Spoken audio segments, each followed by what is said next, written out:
Peace and welcome to the Atlantis School for Gifted Youngsters. Thanks for watching and subscribing to our channel. So going back to what I was saying about wisdom, build, or destroy, which is connected to what we're saying, let's look at this degree, the wisdom build degree in the 1 to 36, and see what that says.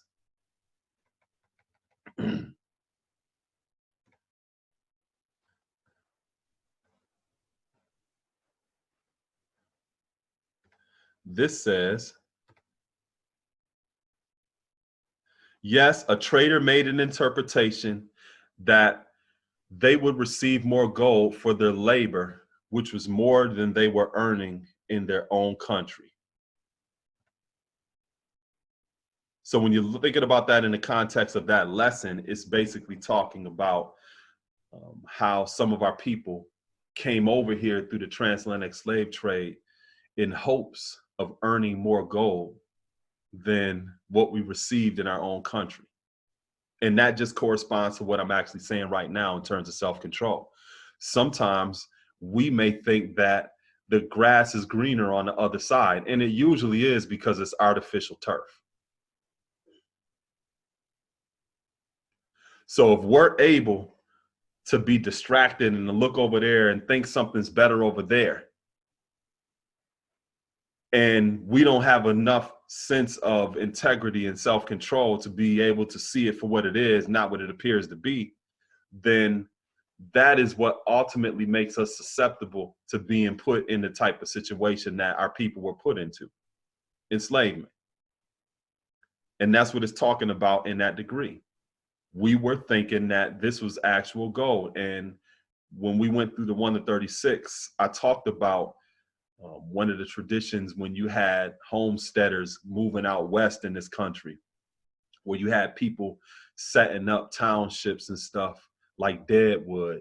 You had other people who were enterprising during that time who had a practice called gold bricking.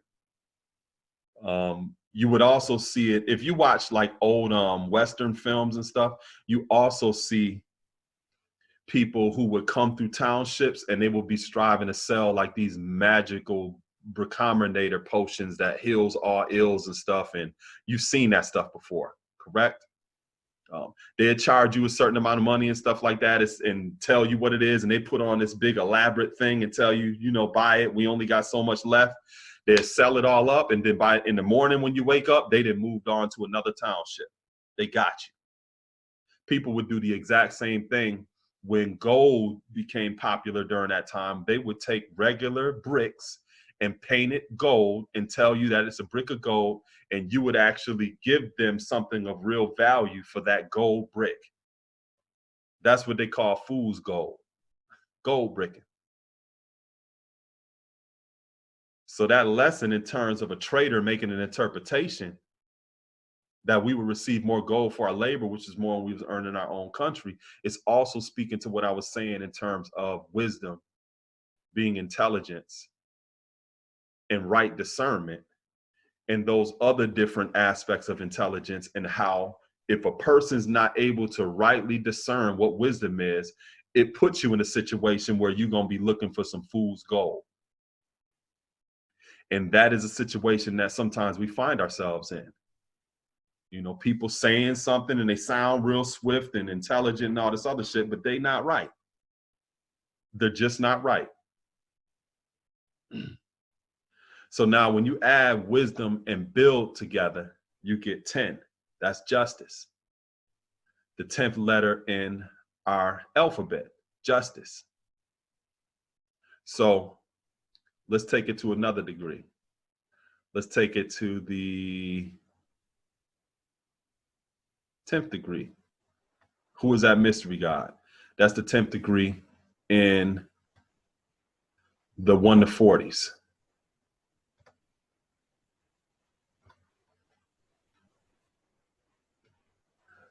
So this also corresponds to what we're talking about. Sometimes the people that's talking a certain type of way, whatever, and they trying to pass themselves off as if they're wise, they're really a mystery God. So in that lesson, it tells you about searching for that for trillions of years and then deciding that there is not any. So you're not going to lose no more time searching for that does not exist. So the technique or the procedure that I gave you about if you want to see if a person's really wise, you present situations and scenarios that emphasize justice and see what their response is. You're minimizing searching trillions of years. You would know that right up front. If you're presenting some of these type of situations and scenarios, you can cut that time off. You ain't got to spend all of that time trying to figure things out and all this other stuff. Just present little things like that and see how they respond, to see if they're truly a just person, because that's what you're going to get. And you want to see that as soon as possible. And I'm not just talking about a potential companion. I'm talking about a business partner. I'm talking about somebody you working with at the job. I'm talking about anybody. You want to distinguish whether or not they are operating on a frequency or in the domain of wisdom, or if they're just sophisticated. At least if they're sophisticated, wisdom is right next door. It's right near there. But at the same time, if you know that they're just a sophisticated person and they're very worldly with the way in which that they move, don't expect wisdom out of them. Don't give people credit that they did not deserve or earn.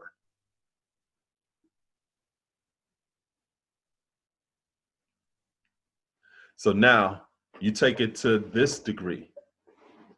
Let's go back to the 1 to 14s, the 10th degree there, and see what that says. Why does Muhammad or any Muslim murder the devil? What is the duty of each Muslim in regard to 4 devils? What reward does a Muslim receive upon having and presenting 4 devils at one time? The first part of that degree says because he's 100% weak and wicked and will not keep and obey the laws of Islam. Laws, again, are correspondence to justice, jurisprudence, judgment, discernment, wisdom. And it says his ways and actions are like those of a snake of the grafted type. So again, why would a person's actions be described as a snake? You look at a snake lives a life horizontal. The snake, I don't care if they climb up in a tree, they still live in a life on a horizontal plane. When you look at living perpendicular or being upright, a snake is not a creature that will ever be upright. Never.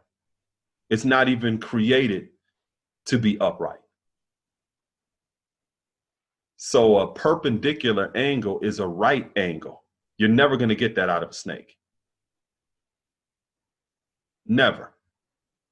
That's why it says it's 100% weak and wicked. So you have to be sure in how we judge certain things, because if we're not 100% sure, we could run the risk of ourselves being declared unjust. And we never want to put ourselves in a position like that. Because if we're emphasizing the importance of justice and discernment and being right, we can't put ourselves in a position where somebody could be like, oh, see, yep, you ain't right. You ain't right neither. Because that's what some people strive to do. They play that type of game. And they know good and damn well they ain't going to try to be right. And that's what they do. They just sit back and try to pick and choose and see whatever it is that you're going to do so they could try to point it out and say, see, you ain't right too. But it ain't got nothing to do with them. They don't care. They just want to make sure that you ain't right neither. You know, even when you look at it from a biblical perspective, that was the whole intention of what the devil was doing. Constantly testing Jesus to the point where I'm going to prove that you ain't right, but it ain't have nothing to do with the devil being right. It was just him striving to expose and say, see, you ain't as good as others say that you are. And that's the same kind of game that some people play with us. So you have to be sure that something is actually a snake and it's 100% weak and wicked and will not keep and obey. because if you're not that sure, then you could be called a snake. Right?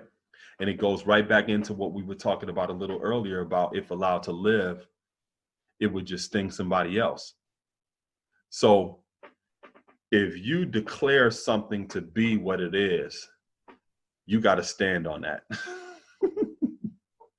Because like I talked about in another class, that garden snake in the Genesis was a damn dragon by the time you got the revelation. Because you allowed it to live. So it just grew and got stronger, you know, just like some of the things that we may want to put off for another day and not strive to address. Some of those things grow in time and become so enormous. It's like, God dang. Now I really got to put time and energy into striving to deal with this. When if you would have dealt with it as a garden snake, then you wouldn't have been in that kind of situation where now you got to deal with a damn dragon.